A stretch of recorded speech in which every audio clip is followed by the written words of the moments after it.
After my husband passed away, I tried to sell his garage, but what I found inside shocked me. That old, overlooked structure seemed insignificant until the moment she put it up for sale. The teacups were still warm, and the almond cookies I'd baked last night sat untouched. It was 7 p.m., Thomas's usual arrival time, but not this time. I stared at the front door, half expecting to hear his key, but there was only silence, the kind that sinks deep when something's gone forever. I'm Vivian Carter. For 15 years, I thought our marriage was perfect. Thomas was calm, successful, grounding.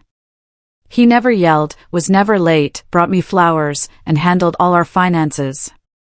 We didn't have kids. Life just fit, like two puzzle pieces. But I was about to discover our puzzle had missing parts, and one was hidden where I'd never been allowed. Thomas died on a Thursday, a heart attack, they said. The doctor's kind, detached voice told me it was a massive myocardial infarction. He went quickly. I nodded, pretending to understand, as if it mattered when I'd just lost the only person I thought truly knew me. The funeral was a blur of black clothes, polite words, and strangers praising my wonderful husband. I clung to Claire, my best friend, who kept offering water and food I couldn't touch. But when my sister Rachel arrived, her perfume too sweet, her hug too long, something shifted. "I'm so sorry, sis," she whispered, a little too smoothly. Thomas was like a brother to me. I wanted to believe her, but her eyes held no grief. Later that evening, as she poured herself a drink in my kitchen, she said, "Hey, I know it's not the time, but Thomas loaned me money. I was hoping to get that settled now that you're taken care of." I just stared. "What money?" I asked. She blinked, then smiled, like I was being silly. "Oh, I guess he never told you." Something twisted inside me. I couldn't sleep that night. I walked through our house, touching the furniture, hoping it would speak. The bookshelves, the polished floors, our wedding photo that suddenly felt alien. Then I saw them, Thomas's keys on the hall table. I picked them up, and there it was, the key I was never allowed to use, shaped differently. The key to his garage. I'd asked about it years ago. Nothing interesting in there, he'd smiled. Just tools. Grease. You wouldn't like it. I didn't push. I never pushed. That was our marriage, easy, comfortable, full of quiet spaces I wasn't meant to enter. But now, I had nothing to lose. The next morning, I drove to the garage in the old industrial district, behind crumbling buildings with rusted roofs and weeds. Not a place you'd expect Thomas to keep anything. But he came here every Thursday, like clockwork. I never questioned it. The metal door was heavy. The key turned with a groan. For a moment, I just stood there, afraid of what I'd find. It smelled like dust and oil. I reached for the light switch and froze. It wasn't a garage. No tools, no boxes, no car parts. It was a shrine to a life I never knew. I stepped inside. Fluorescent lights flickered on, illuminating the strangest room I'd ever seen. The walls were covered in photographs, news clippings, hand-drawn charts, and travel maps. Dozens of printed photos were pinned in neat rows, like an obsessive collage. Every single one had Thomas, but not the Thomas the first knew. In these pictures, he wore worn jeans, casual shirts, and messy hair. His face was softer, his posture less guarded. And in almost every photo, he stood beside the same woman, beautiful, at least 10 years younger than me, with dark hair and sharp, intelligent eyes. They were close, her hand on his arm, his face turned to her with a smile I hadn't seen in years. They were at a beach in one photo, a ski lodge in another, then a candlelight dinner. Timestamps were handwritten on the back of some, 7 years ago. 5. 3. One from just a few months ago, August 2024. That one stopped me cold. On that day, I was home, cooking his favorite meal, waiting for him to return from a client meeting.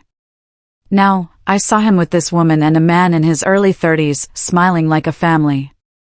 A name was faintly scribbled on the back in Thomas's handwriting, Isabel and Logan. August 2024. My knees buckled. I gripped the metal desk in the center of the room. That's when I saw the papers, files stacked high, bank transfers, corporate records, letters from overseas firms, tax documents that didn't match anything I knew. In one folder, a medical report. My eyes scanned the header, Crescent Heart Institute. It was dated less than 2 months ago. Thomas's full name was at the top, followed by a diagnosis I could barely pronounce, ischemic heart disease. Stage 3. Risk of cardiac arrest. He knew. He knew he was dying. And instead of telling me, instead of preparing me, instead of even hinting at the truth, he spent his last days building a secret world with another woman, another life, another child. Because that's what the young man in the photo had to be, their son. My stomach churned. 15 years. 15 years I stood by him. And now, the man I buried wasn't my husband. Not really. He was a stranger. A stranger who, the night before he died, looked me in the eye, handed me a velvet box with a sapphire necklace, kissed my cheek, and said, "You're the only one for me." I staggered back toward the door, gasping for air. My chest tightened, my mind reeled. What was I supposed to do with this? Who was I now? A widow? Yes. But of whom? Then I heard it. Footsteps. Soft, hesitant, like someone trying not to be heard. I spun around, heart pounding. Standing in the open doorway was the young man from the photo. Same dark hair, same sharp jawline, same intense, unreadable eyes. His voice was calm, but my pulse hammered too loudly to absorb his words. "Vivian Carter?" he asked. I didn't answer. "I thought you might come here." "I'm Logan Myers," he said, stepping inside slowly. Thomas Carter was my father. Just like that, the floor disappeared beneath me. I don't remember what I said first. Maybe nothing. I just stood there, gripping the desk like it was the only solid thing left. Logan stepped forward, calm but cautious. I stared, searching. No doubt. His eyes were Thomas's. Same intense gaze, same silence that spoke volumes. You're really his son?" I managed to whisper. "Yes," Logan replied without hesitation. "And I'm sorry. I never wanted you to find out like this." "How long did you know about me?" I asked, my voice barely a breath. "My whole life," he said, no apology in his tone. "He didn't tell me much, only that he was married, that you didn't know about me. He kept us very separate. My mother, Isabel, respected that. She never wanted to interfere. But after she passed away last year, things changed." Passed away. So now she was gone too, just like Thomas. I sank into the dusty chair. My legs wouldn't hold me. "Why are you here?" I asked. "Why today?" Logan reached into his backpack and pulled out a folded, yellowed document. He held it out. I hesitated, then took it. "It's a draft of a will," he said. "Unfinished, unofficial. My father gave it to me 2 weeks before he died. He said the official one would go to you, but this was just in case."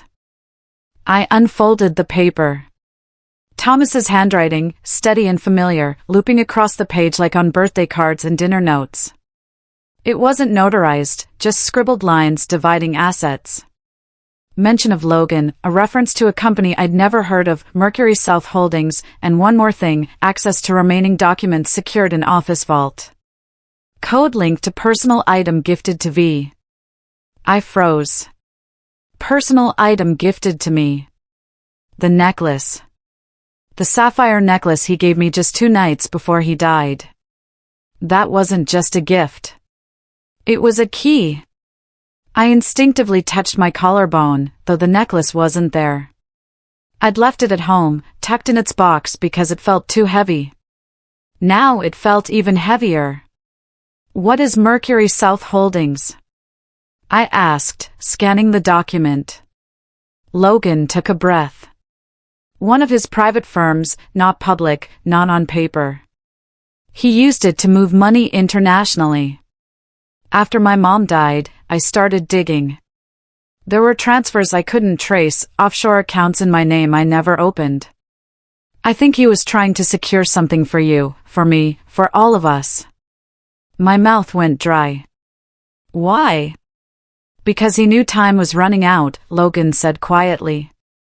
And because he didn't trust the people he worked with. I looked up. What people? Logan's face darkened. He never said names, only that if something happened to him, someone would come looking for information, for leverage, for what he left behind. I leaned back in the chair, my thoughts racing.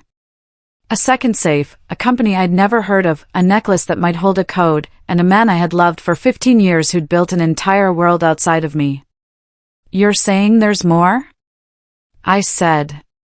That the will, the files, the photos, all of it was just the beginning? Logan nodded. I think he left things behind, not just for us, but to protect us. I stood slowly, my legs still unsteady, and looked around the room one last time. It no longer felt like a shrine. It felt like evidence and a warning. I need to go home, I said. I need that necklace. Can I come with you? Logan asked. If you'll let me. I paused, then nodded. Because whether I wanted to or not, this was now our story. I didn't go home right away. I couldn't. I needed space to think, to breathe. So I called Claire. Within 20 minutes, I was on her couch, hands wrapped around a mug of tea I wasn't drinking. The sapphire necklace sat on the table between us like a live grenade. Claire didn't ask questions. She never did, not until I was ready. And when I finally told her everything, about the garage, the photos, Logan, the will, she didn't say, I told you so. She just whispered, I'm so sorry, and reached for my hand. But I wasn't ready to cry. I wasn't ready to collapse. I needed answers. I needed someone to blame. So I drove to Rachel's condo. It was a newer building on the north end of town, one of those luxury developments with underground parking, coded gates, and concierge service. Strange for someone who had always complained about money. As the elevator climbed, I felt my anger rising with it. She opened the door barefoot, wearing silk pajamas, a glass of wine in one hand. Her makeup was perfect, her hair styled like she was expecting company. Well, if it isn't my grieving sister, she said with a smug smile. Come to inspect the widow's inheritance? Cut the crap, Rachel, I snapped. We need to talk. I pushed past her into the living room, where a framed photograph caught my eye. It was her and Thomas, laughing, toasting champagne. The date stamped in the corner made my stomach flip, 5 years ago. What the hell is this? I demanded, pointing at the frame. Rachel sauntered over, taking a long sip of her wine. Oh, that? A company holiday party. You were too tired to come, remember? Thomas insisted I join him. She said it like it was nothing, like sharing champagne with my husband while I stayed home folding laundry was completely normal. We always got along so well, she added casually. I turned to face her fully. How well, exactly? Her smirk faltered. I know about Isabel, I said. I know about Logan, about the garage, the fake company, the will. I know everything. So, if there's more, tell me now. Rachel's eyes narrowed. She walked to her liquor cart, refilled her glass, and said softly, Fine. You want the truth? She set the glass down and placed a hand on her stomach. I'm pregnant, she said. And it's Thomas's. I didn't move. I didn't speak. My brain just shut down. 10 weeks, she continued. I found out a week before he died. He knew. He said he'd take care of everything. He even told me he would leave Isabel soon. I froze. You were still seeing him after Isabel died? Rachel gave a small shrug. She was never supposed to be permanent. I was always the one who stayed. I felt like I was floating outside my body. The walls, the furniture, the hum of the refrigerator, all of it faded into background noise. You slept with my husband, I whispered. Rachel shrugged. Don't act so surprised. You had your perfect little life, your perfect house, your perfect dinners at 7. Meanwhile, I was struggling to pay rent, working dead-end jobs, listening to Mom compare us like I was some failed version of you. Then Thomas started showing up, offering help, listening. She looked up at me, eyes suddenly sharp. You were his routine.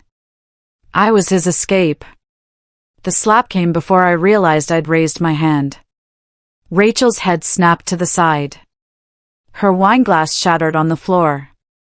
She didn't cry. She didn't yell. She just smiled. Now there's the real Vivian, she said. Not the prim, perfect wife. The woman who just found out she's been living a lie. I turned away, breathing hard, hands trembling. Why didn't you tell me? I asked, quieter now. Because you never would have believed me, she said. You always thought I was jealous. And maybe I was. But this wasn't about you. This was about me finally getting something for myself. I shook my head. You didn't just take something. You stole everything. She walked closer, her expression suddenly unreadable. Say what you want, but that baby growing inside me, he or she is your family, whether you like it or not. My throat tightened. I wanted to scream, to break things, to rewind time. But instead, I said, I'll honor what Thomas left in his will. Not for you, for the baby. Because they didn't ask for this mess. Rachel blinked.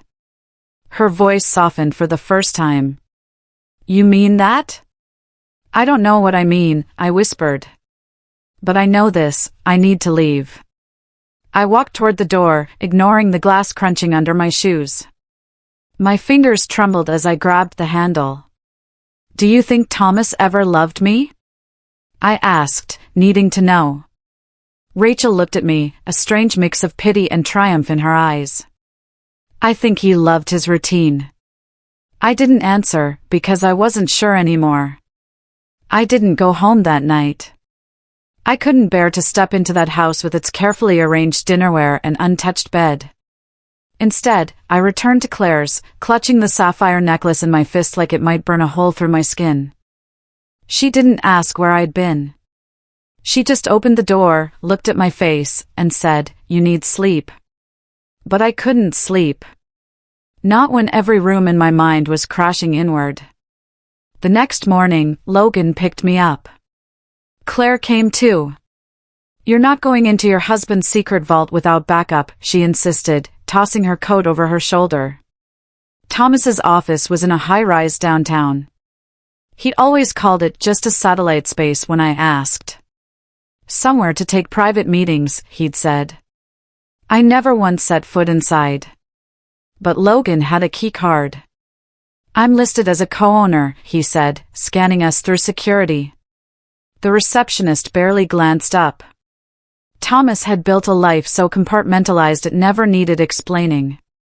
The elevator ride felt like years.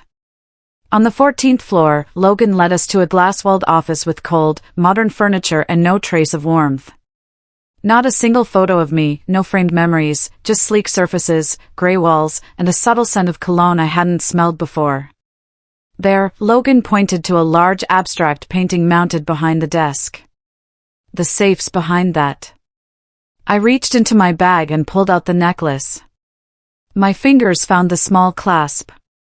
I twisted it counterclockwise. Click. A hidden compartment popped open on the back of the sapphire pendant. Inside, a thin metal plate, no larger than a SIM card. Numbers were engraved along the edge. Logan took it carefully and slid it into the keypad on the safe. A low beep, then a soft whir. The door opened. Inside were stacks of documents, a sleek black flash drive, a small wooden box, and a single silver key attached to a tag that read, Bank Safe Deposit, Federal Trust. Logan pulled out the documents. Contracts, transfers, financial statements. Some of these names, they're international banks. He wasn't just hiding money, he was moving it offshore, fast. I picked up the flash drive, but didn't plug it in. Not yet. Then I opened the small wooden box. It was a ring, a simple gold band with a small diamond. My breath caught. It wasn't mine. Inside the band, an inscription, N, always. Not V. Not me. N for Isabel. Jesus, Claire whispered beside me. Logan looked away, jaw tight. He bought her a ring, I said, my voice barely audible. He was going to propose. Or maybe he already had. I couldn't move, couldn't speak, couldn't cry. Because there, in the cold silence of my dead husband's office, I realized the truth I hadn't dared name. He loved her. He might have loved me too, in his own way. But her, she got the part of him that was real. The part that smiled in photographs, that vacationed, that laughed. And the rest? The rest was a performance. A polished husband with dinner at 7, roses on Sundays, and a safe full of secrets. Then Logan handed me a letter, folded neatly. My name on the front. I unfolded it with shaking hands. Vivian, if you're reading this, it means I'm gone. I'm sorry. I never had the courage to tell you the truth, to say out loud what I should have said years ago. I was selfish. I built 2 lives because I couldn't give up either. And in the end, it cost me everything. I loved you. I know that sounds empty now. Maybe it always was, but I did, in the only way I knew how. I wanted you to have peace, to be safe. That's why I left you the papers, the access, the truth. Use them how you see fit. Burn them, bury them, or expose it all. It's your choice now. Forgive me if you can. If not, I understand. Thomas the First stared at the page until the words blurred. Then I passed it to Claire. She read it silently, then handed it to Logan. He didn't say anything. None of us asked, because what was there to say? The man we'd all thought we knew had shattered like glass. And all we could do now was decide what to do with the shards. We left the office in silence. The kind of silence that doesn't come from peace, but from the absence of anything left to say. Claire drove. Logan sat beside me, and I stared out the window, watching Charleston blur into a palette of autumn gray. My dead husband had lived a life I never touched. Now we were holding the pieces of it in our hands, and we didn't know who else was watching. That night, as I tried to sleep on Claire's pull-out couch, my phone rang. Unknown number. Vivian Carter, a man's voice said. Yes, I answered, already on edge. This is Gordon Blake. I was a business associate of your husband's. My stomach dropped. I believe you have something that belongs to me.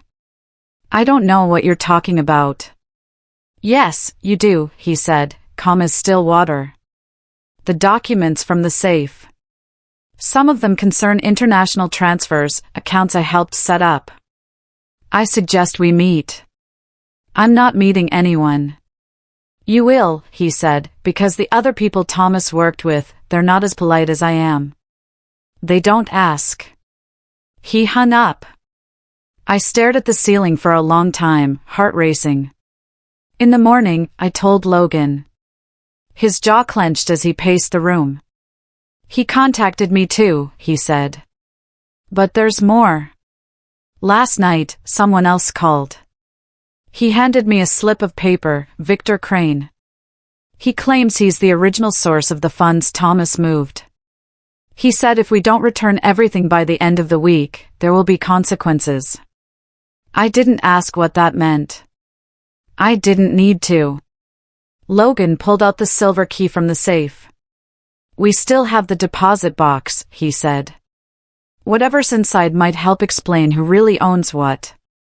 But do we really want to open another box? I asked, trying to keep my voice from cracking. What if all it does is make things worse? Claire sat beside me. Then at least you'll know. Not knowing is what's killing you. She was right.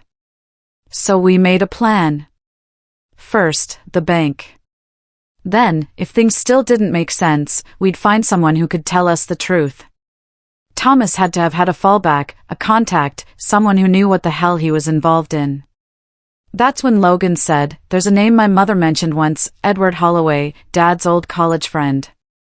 She said he was the only one who ever told Thomas the truth, even when he didn't want to hear it. Do you know where he is? I think so, Logan said. Mom had his address in Savannah. She kept it in a box of emergency contacts. So we drove, a 2-hour trip in silence, rain trailing down the windshield like streaks of memory. Savannah greeted us with oak trees and damp air, and the kind of stillness that only old towns seem to carry. Edward lived in a tall brick house covered in ivy, like something pulled from a forgotten novel. He opened the door slowly. You're Vivian, he said without hesitation. And you must be Logan. You knew we'd come? I asked. He nodded. Thomas said if it all comes apart, they'll find you. He stepped back. Come in. Inside, his house smelled like paper and pipe smoke. Bookshelves lined the walls. A piano sat in the corner, untouched but polished. He motioned for us to sit, then disappeared into another room and returned with a sealed envelope. He left this with me, Edward said. It was only to be opened if both of you showed up together. I looked at Logan. He nodded. I opened the envelope. Inside was a short handwritten letter and a second will. This one was different. It named the child Rachel was carrying. It assigned 25% of Thomas's private savings, offshore, unspecified, to the child once they turned 21. I felt the blood drain from my face. He planned for everything, even this. And with that, I realized we were standing at the center of a storm Thomas had built brick by brick. And now it was on us to survive it. I stared at the will again, at the name, unborn child of Rachel Carter, 25% to be held in trust until age 21. It wasn't the money that stunned me. It was the precision. Thomas had planned this, all of it. Even after death, he was still 3 steps ahead. Why would he name the baby, but not Rachel? I asked Edward. Because he trusted the child, Edward said gently. Not the mother. Logan shifted in his seat. This changes everything. It means Rachel can't touch that money. Not legally. I looked down at the second will again. And if she tries? Edward nodded toward the flash drive. Then you use that. From what Thomas told me, it contains detailed records of every transfer, every partner, every crime they committed to build this thing. If they push you, you push back. Claire exhaled beside me. You have leverage. For the first time since Thomas died, I didn't feel small. I didn't feel like the woman who'd been lied to, cheated on, and left with broken pieces. I felt like the only one left holding the blueprint, and that was power. Logan leaned forward. Vivian, I think it's time we stop reacting. We need to make a move before Gordon or Crane does. I nodded slowly. We go to the bank. We drove back into Charleston before noon. The Federal Trust building sat nestled between a law office and a historic home. Discreet and unassuming. The kind of place you'd walk by 100 times without noticing until it mattered. Claire stayed in the car. Just text if it gets weird, she said. And if they don't let you in, cry. Nobody says no to a woman crying at a bank. Logan smiled at that. I didn't. Inside, the vault manager looked at the silver key, checked my ID, and raised an eyebrow. It's been years since anyone accessed this box, he said. It was registered under a corporate shield, Mercury South Holdings. He led us into the basement, past layers of security doors and concrete. The air grew colder, the silence thicker. Then we were alone with the safe deposit box. He handed me gloves. Standard procedure, he said. We'll give you privacy. The door closed behind us. My fingers hovered over the lock. Ready? Logan asked. No, but I did it anyway. The key turned smoothly. The box slid out. Inside wasn't cash. No passports. No burner phones. No stacks of untraceable bills. Just one manila folder and a photograph. The photo was of Thomas, Logan, and Gordon Blake standing in front of a black SUV, arms crossed, laughing, and behind them, Victor Crane. I stared at the photo for a long time. They weren't just business associates, I said. They were a team. Logan opened the folder. Dozens of signed agreements, shell company registrations, payoffs, and one document marked Crane Blackmail Insurance in bold red ink. It wasn't just leverage, it was a loaded gun. Thomas kept proof, I whispered. Of everything. And in that moment, I understood. He hadn't just left me a mess. He'd left me a weapon. Now it was my choice who to aim it at. We didn't go home. We went to the lawyer. His name was Marcus Doyle, and he'd represented my father's estate years ago. Straightforward, discreet, and allergic to drama. I told him everything, almost. Not about the affair, not about Rachel, just the parts that mattered legally, the documents, the threats, the offshore accounts. He didn't blink. Do you want to press charges? He asked. No, I said. I want insurance. He nodded. Then we'll copy everything digitally, physically. Store backups in 3 locations. One here, one with you, and one with someone not connected to you. I know just the person, Claire said, smiling grimly. We spent hours scanning files. Thomas had kept meticulous records, names, dates, wire logs, fake invoices. It wasn't just shady business.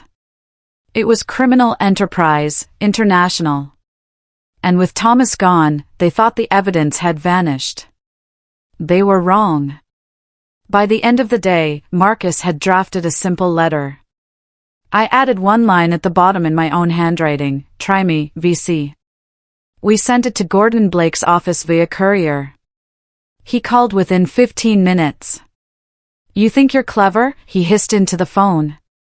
You're in over your head. No, I replied calmly. You are. Because the next call I make is to the IRS, and after that, Interpol. There was a pause, then laughter. All right, he said. What do you want? Nothing, I said. I just want you to stop. No calls, no threats, no late-night warnings. You touch me or anyone I know and the folder goes public. Every file, every signature. You don't want that kind of trouble. I already have that kind of trouble, I said. The difference is I'm not afraid of it anymore. He hung up. 2 hours later, Victor Crane called. His tone was different, smooth, polished, like a man used to charming his way through locked doors. Vivian, he said, like we were old friends. I've heard about your discoveries. I think we're starting off on the wrong foot. There is no foot, I said. Just your signature on a dozen illegal transfers. He laughed softly. All hypothetical, of course. I let the silence stretch.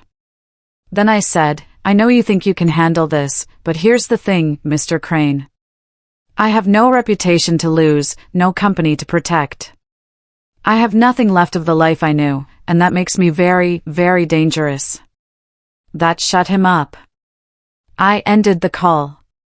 Logan and I sat on Claire's porch that night, the flash drive in his pocket, a copy of the folder buried in the planter box behind us.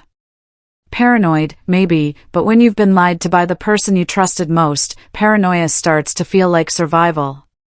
I didn't know he was capable of all this, Logan said quietly. My mom, she always said he was complicated. But I thought she meant sad, not corrupt. He was both, I said, and maybe more. I stared up at the stars, cold and steady above us. We're not done yet, I said. There's one more thing we haven't opened. Logan frowned. What? The flash drive. The flash drive was small, black, unmarked, like it had nothing to say unless you asked the right way. We didn't open it that night, or the next morning. It took me 2 days. 2 days of preparing myself for whatever truth was still waiting. 2 days of rehearsing my reactions, as if practicing would make betrayal feel any less sharp. Logan sat beside me on the couch. Claire brought tea again. No one said a word as I plugged it in. A single folder appeared, for Vivian. Inside, one video file dated just 10 days before Thomas's death. My fingers hovered, then clicked. The screen went black, then flickered to life. Thomas, not the one I'd seen in wedding photos or seated across from me at dinner. This Thomas looked hollow, eyes tired, shirt wrinkled like he hadn't slept in weeks. He leaned forward. Vivian, he said. If you're watching this, it means I didn't make it, or maybe I ran out of time. He sighed and rubbed his face. There's no easy way to say this, so I'll just say it. You were never the one I needed to hide things from. You were the one I wanted to protect, but I waited too long. And now everything's closing in. He paused. There's someone you need to be careful with. Someone you trust more than you should. My heart slowed. He looked straight into the camera. It's Rachel. The room went still. She wasn't just someone I slipped up with. It wasn't that simple. She planned this from the beginning. The pregnancy wasn't an accident. The night I told her I couldn't keep doing this, she changed. Said if I left her, she'd go public with the money, with the shell accounts, with everything I buried to keep you safe. He leaned closer. I think she killed Isabel. My mouth went dry. I can't prove it, Thomas said. But the timing was too perfect. Isabel had just packed her bags, told me she booked a one-way flight to Lisbon. Then the car crash, single vehicle, no witnesses. The brakes failed, they said, but she had the car serviced the day before. He looked into the camera, his voice trembling. Rachel knew she was pregnant. Isabel didn't. That's what changed everything. An accident, they said. No foul play, but Rachel knew she was pregnant, and Isabel didn't. Claire covered her mouth. Logan's fists clenched. I tried to make it right, Thomas said. I moved the money, created backups, made sure that if something happened to me, you would have the power. I'm sorry it took this much damage for me to finally do the right thing. He looked away, then back again. I was weak. But you're not. And if you want to walk away from all of this, do it. Take what's yours and leave them in the dust. But if you don't, if you decide to fight back, don't do it alone. The screen froze, then cut to black. I sat there, unmoving, for what felt like hours. He knew. He knew what Rachel was capable of. He knew what was coming. And still, he tried to control the narrative. Even in death, maybe.